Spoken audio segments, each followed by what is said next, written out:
In your movies, you do something that is quite, I think, your trademark in that you will photograph one eye or the lips, sometimes even an ear. Mm. How did you evolve that, or how did you come to that decision to do it that way? For example, for this scene, it's at the beginning. You're talking about with Danny Aiello and Jean Reno. It's because the movie starts very large. It's just grass, just vegetal, trees. And we come in this big city, which is New York. And we come in and we finish inside the restaurant and very close, just to show that in the middle of this big city, I'm gonna tell you a little teeny story in the middle of a small restaurant. And just it was to give this impression, this feeling that we're gonna talk about just a small story inside the big city. So it was just a way to, and it was a way also to show that the world of Léon, the professional, is very small. He doesn't care about which, about what is around. It's just the information, the mouth, the eyes, the ear, the picture. He's very professional. He doesn't care about the rest. So it was the way to show that, to be focused on it. This is your first film to be made in the United States, right? To be made totally in the United States, yeah. Yes. And was it a big budget? Was it the biggest budget you've ever had for a film? No. No? No, but I enjoyed to work in New York a lot because the energy of the town and the rhythm of the town and the people are very they push you all the time, they want to work, and so it's very good for me. It's in Europe it's more difficult to work, people are more, maybe it's more difficult to move everybody. Here it's a good energy for movie business, really. If you had been making this film in Paris, would you have needed more people to help you make it than you had here? No.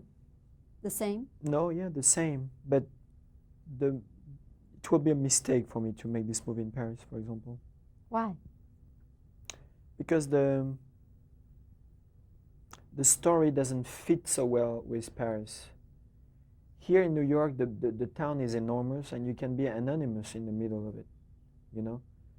It's like a big shell, and you can come in and go out, and and in European cities like Paris or Rome or Milano, it's very Mediterranean. So everybody knows everybody, and if you get in a building, everybody knows. So you can't be anonymous. And your country is so big that it's difficult to have a real family, like the parents and the grandparents. Most of the grandparents are in another city, and so it's very large. In Europe, you can have the kids, the parents, and the grandparents in the same apartment. Yes. Let's talk a little bit about Natalie Portman. She was 12 when she made the movie. Has she had a birthday since then? She's 13 now? She's 13, yeah. She started at 11, in fact. Oh, she was 11 when you cast her. No, when she started to shoot. Now, were there any things that her parents said, not this, not that, or things that they were vitally concerned about? They have few comments on it, yeah. They want to be careful on few things, so we discuss with the parents.